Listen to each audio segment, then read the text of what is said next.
What up, Skin? Welcome to Bar Vibes with Bryce the Fourth, giving out raw reaction and interacting with the masses. No subject is safe. You hear the people of the noise, but that's the point, because without the people, what is that point?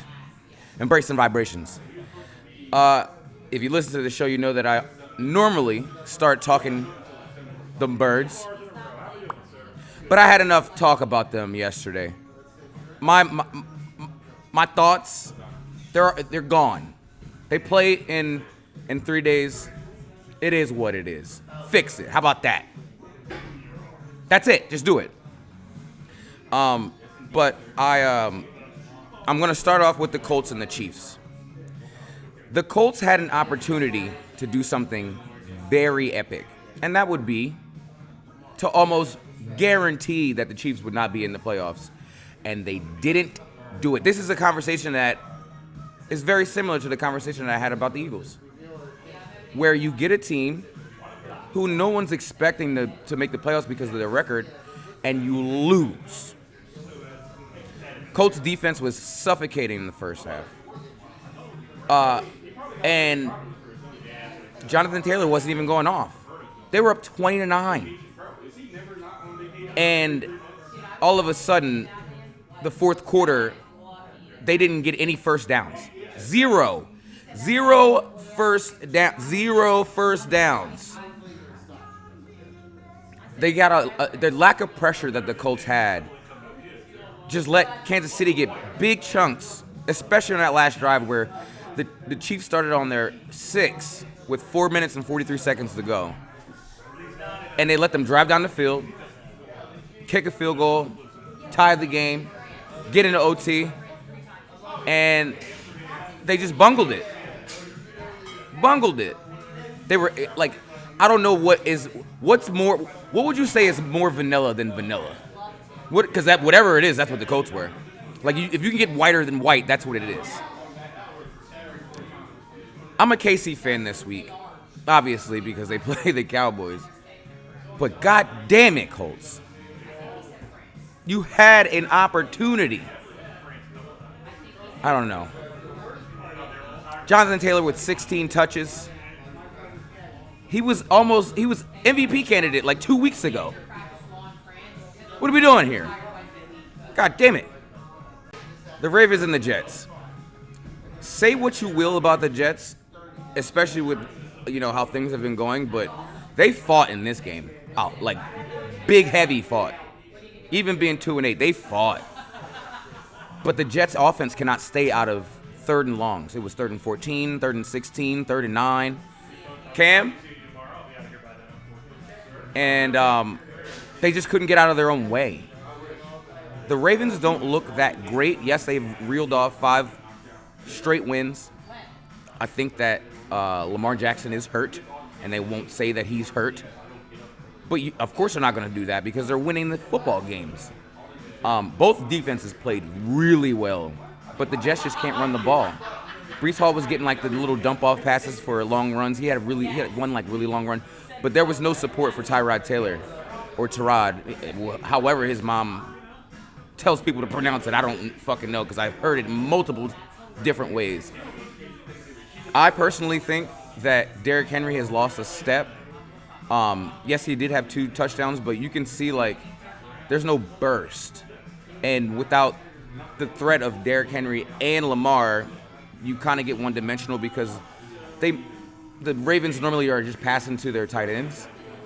But at the end of the day, the Ravens just came up through the ashes like a fucking phoenix. Pittsburgh thought they had a stronghold on this division, and Ravens was like, "Oh no, we're back in the action." They work out in their office; they're fit for business. The 49ers and the Panthers. The Panthers had 3 picks. 3 picks off of Brock Purdy in the first half. How many points did they get out of that? 3. 3 fucking points.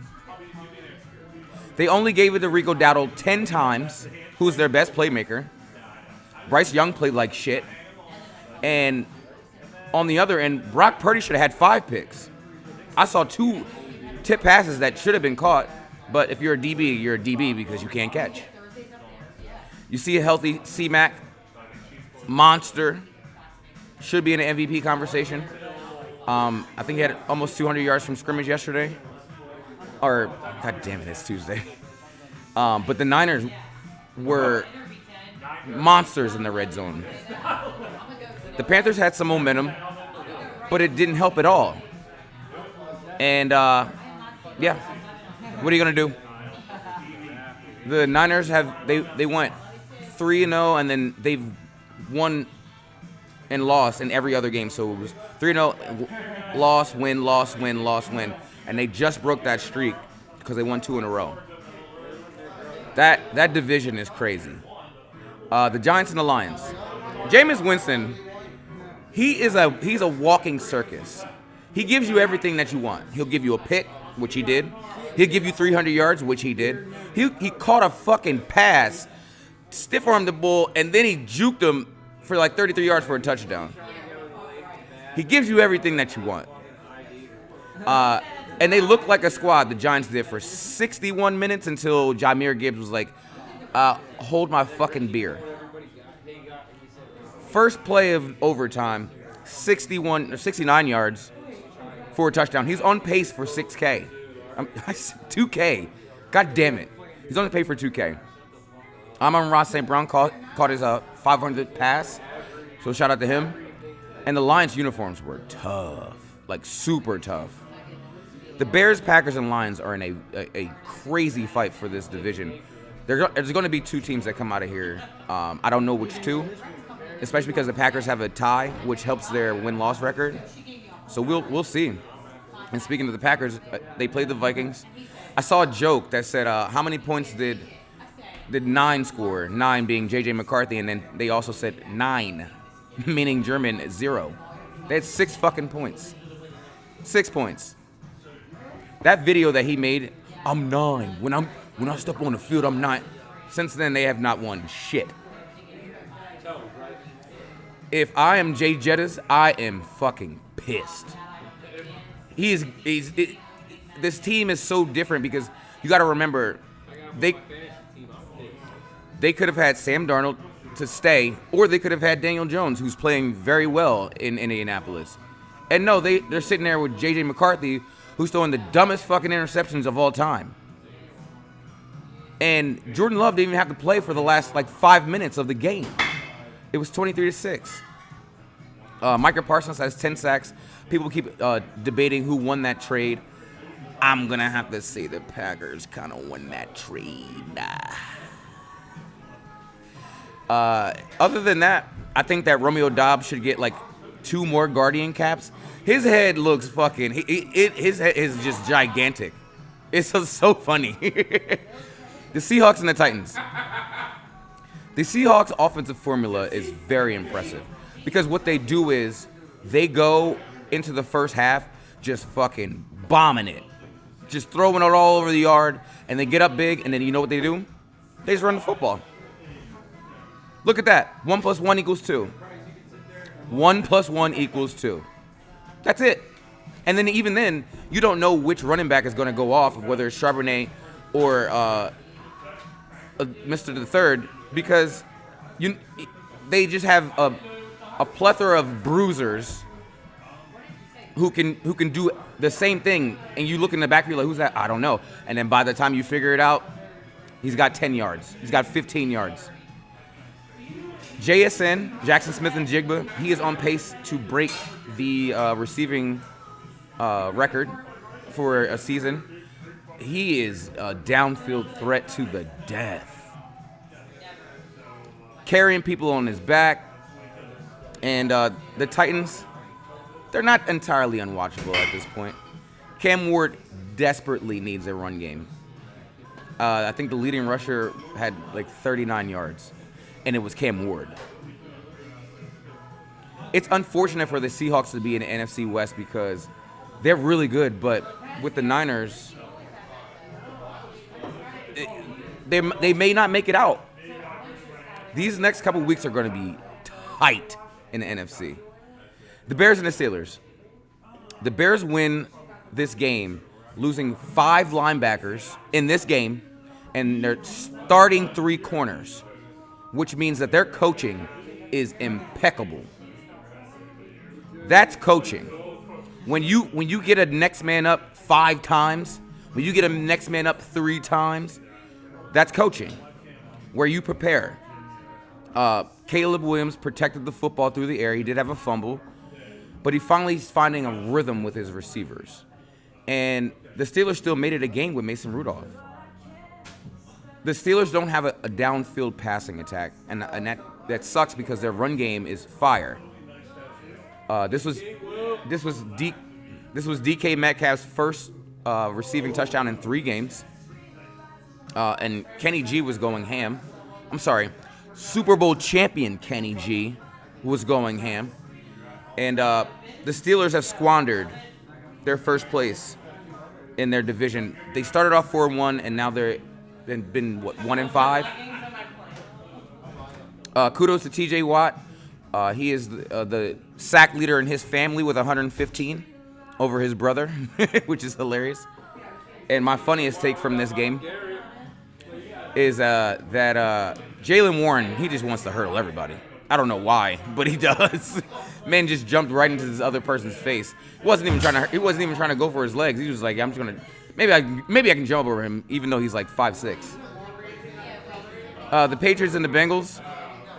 I saw rumblings about Joe Burrow returning. You be a fucking fool if you had brought him back in this game, because they don't have Jamar Chase in this game because he got suspended, and both quarterbacks threw back-to-back just horrendous pick sixes. Horrendous. You see Drake May throw like a fucking duck over the safety, and then you get Joe Flacco thinking that he's like looking off a safety. No, that man saw that ball coming into the flat a mile away. I think that the Bengals are just trying to get this season over with so they can reset. You just hit the reset button. I get it. You play who you play, but the Patriots are playing a very cupcake season this year. Go look at it. I don't want to have to spell it out. Go look at it. They can be 10-2 all they want. They haven't played anybody. Especially, they've played teams where at the beginning of the season you would like, oh shit, the Patriots be in trouble. But then that team now has like injuries or turnover problems. But hey, they're 10-2. But their offense better shape up. They had 12 plays that Patriots did on the goal line and ended up with 3 points. Drake May needs to learn to get down. I understand you want to get first downs, my guy. You might want to have the team more so in mind. Cardinals and the Jaguars. Is Trevor Lawrence from Arizona? Because he was giving away the ball like it was like turkeys on like Nino Brown, baby. 4 turnovers. Every time I looked up, when I thought, oh, okay, the Jaguars could go up right now. Nope, pick. All right, no, it's fine. Jaguars got that. Nope, pick. The one that wasn't a pick was a fumble, but he was throwing the football, and the D lineman happened to catch it. Otherwise, he'd just picked it up for a touchdown.